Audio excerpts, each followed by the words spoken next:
My name is Lorraine Mitchell. I'm 53 years old, and I'm telling you this story from a kitchen table that finally feels like mine. For most of my life, I was the woman everyone leaned on, the reliable daughter, the steady wife, the mother who never complained. I paid bills on time, remembered birthdays, kept peace at family dinners even when my chest burned with things I couldn't say.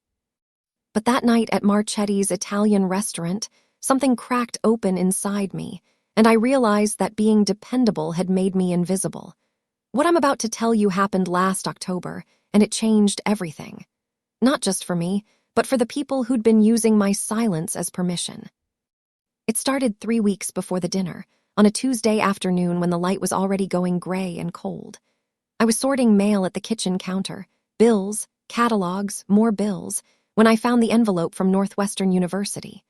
My heart did that stupid, hopeful flutter it always did when I saw their logo. For 6 years, I'd been putting money into a savings account. $200 a month, sometimes less when things got tight, but I never missed a deposit. That money was for my youngest daughter, Cassidy. She was 17, a senior, brilliant in ways that shocked me. She wanted to study environmental science. She had dreams that looked nothing like mine, and I was so proud I could barely breathe sometimes. The envelope contained a tuition payment confirmation. I opened it with shaking hands, expecting to see zero balance, a notice that we still needed to set up payments. Instead, I saw, account balance paid in full. Deposit received August 14th. I stood there for a long time, the paper trembling between my fingers. August 14th was 3 months ago. I hadn't made that payment. We'd agreed as a family, me, my husband Greg, Cassidy, that we'd wait until January to see how much financial aid she qualified for before touching that savings account. But someone had accessed it. Someone had paid the entire fall semester tuition in one lump sum, $28,000. When Greg came home that evening, I was still sitting at the counter. He kissed the top of my head the way he always did, that absent, affectionate gesture that used to make me feel loved and now just felt automatic. "What's for dinner?" he asked, opening the fridge. "Who paid Cassidy's tuition?" His back went rigid, just for a second. Then he turned around with this confused smile that didn't reach his eyes. "What do you mean?" Northwestern sent a confirmation. The fall semester was paid in August. $28,000 from the college fund I've been building for 6 years. "Oh," he scratched his jaw, looking everywhere but at me. "Right, I was going to tell you about that." Something cold slithered down my spine. "Tell me about what, Greg?" Meredith needed help. Meredith, my older daughter from Greg's first marriage. She was 31, lived in Portland, worked in marketing or consulting or something that changed every year. We had a complicated relationship. She'd always blamed me for her parents' divorce, even though I didn't meet Greg until 2 years after his ex-wife left him. She was in a bind, business opportunity. She needed capital fast, and I knew you'd understand. "You gave Cassidy's college money to Meredith."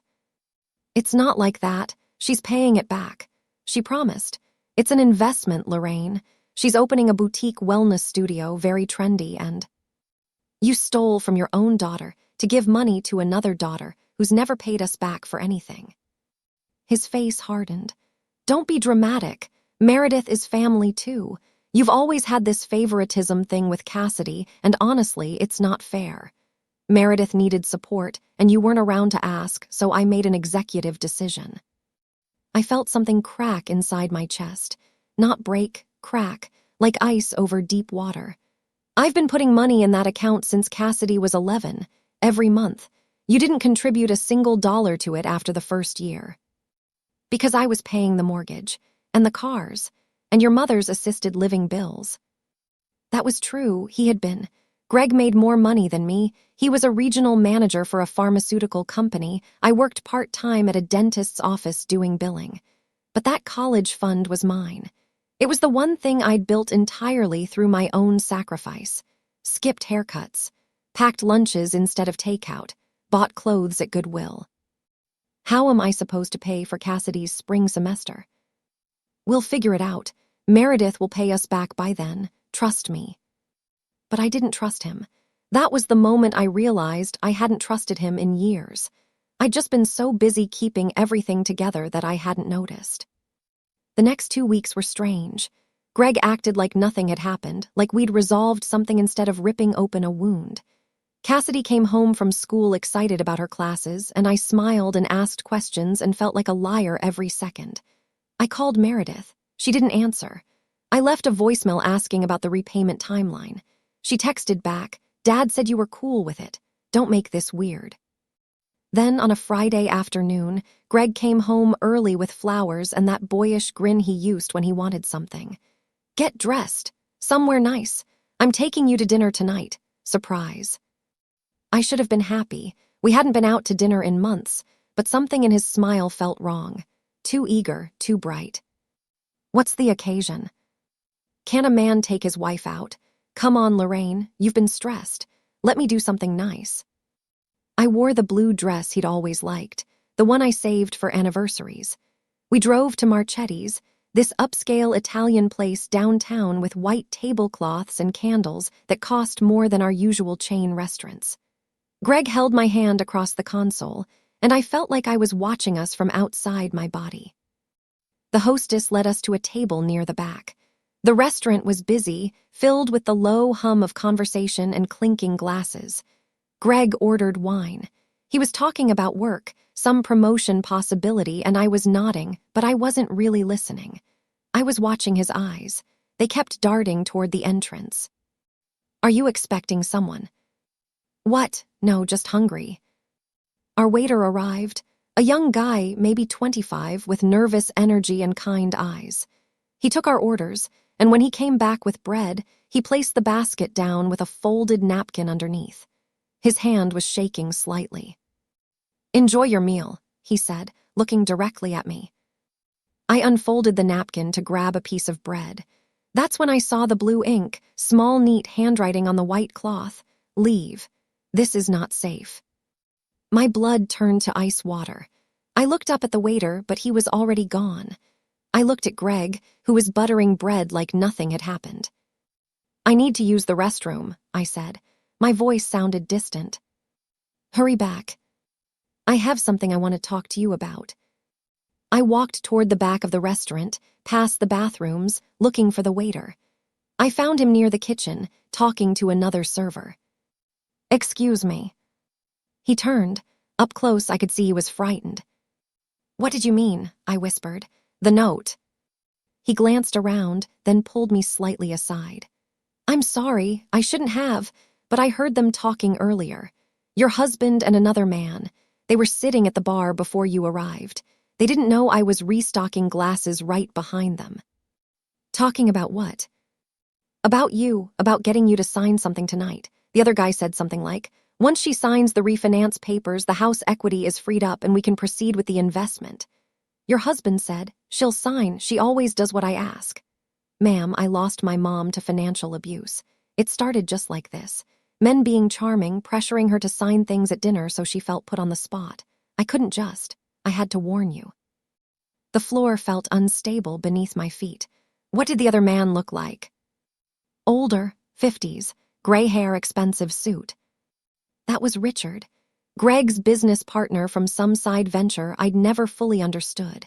They were always talking about opportunities and investments. I made it back to the table somehow.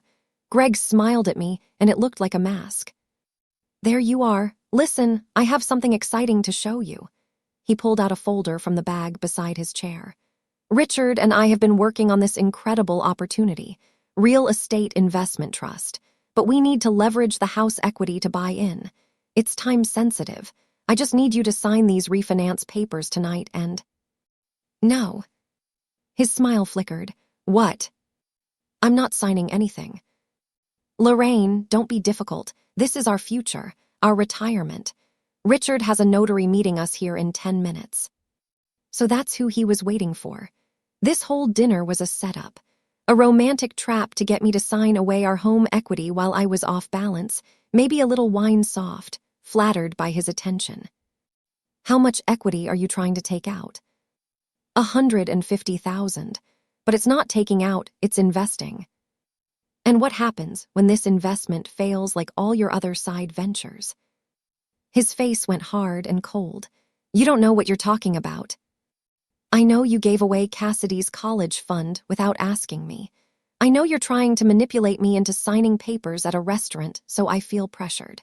I know Richard is probably waiting in a car outside with a notary right now. People at nearby tables were starting to glance over. Greg's jaw clenched. Keep your voice down. Answer me. What was the plan? Get me to sign, refinance the house, and then what? When the investment tanks and we lose everything, that's on me too. You've always been like this. Paranoid. Unsupportive. Do you know how hard it is to be married to someone who questions everything? I stood up. My legs felt like water, but I stood up anyway. I want a divorce. The words came out clear and calm, and they shocked me as much as they shocked him. You're being hysterical. I'm being clear. For the first time in 20 years, I'm being clear. I walked out of that restaurant with my purse and nothing else. I left him sitting there with his folder and his lies. I drove home and I didn't cry. I felt something else. Something I hadn't felt in years, awake. The next morning, I called a lawyer. Her name was Diane, and she was sharp and experienced and believed me immediately. Within a week, I had frozen all joint accounts pending divorce proceedings. I had copies of everything, bank statements, the Northwestern payment, Greg's email exchanges with Richard about the investment scheme. Diane was good, very good. But the real reckoning came 2 weeks later, at my sister Paula's house.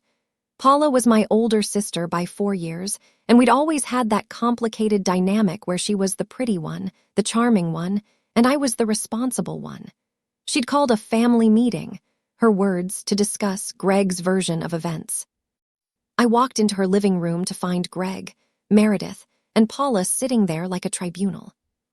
Lorraine, sit down, Paula said. We need to talk about your behavior. I stayed standing. My behavior. You embarrassed Greg at a public restaurant. You're filing for divorce without even trying counseling. You've frozen accounts that Greg needs for his business. This is vindictive. Did he tell you why I walked out? He said you overreacted to a business discussion. I looked at Meredith. Did you open a wellness studio with my daughter's college money? She had the grace to look uncomfortable. It was a loan. I'm paying it back. When? Eventually, when the business is profitable. Which means never. I turned to Paula. Did Greg tell you he tried to trick me into signing refinance papers to take out $150,000 from our house without discussing it with me first? That he set up a whole dinner as manipulation? Paula waved a hand. Marriage is about compromise, Lorraine. You've always been so rigid, so controlling about money. I've been the only one responsible about money. No, you've been the one who hoards it, who makes everyone feel bad for needing help. You think you're better than us because you save your pennies and judge everyone else. Something hot flashed through me. I paid for Mom's assisted living for 3 years. You didn't contribute $1. I was going through my divorce. That was 6 years ago. You've been going through something for your entire adult life, Paula, and I've been the one picking up the pieces. See, this is exactly what I mean. You're bitter and resentful, and you're taking it out on Greg, who's been a good husband to you.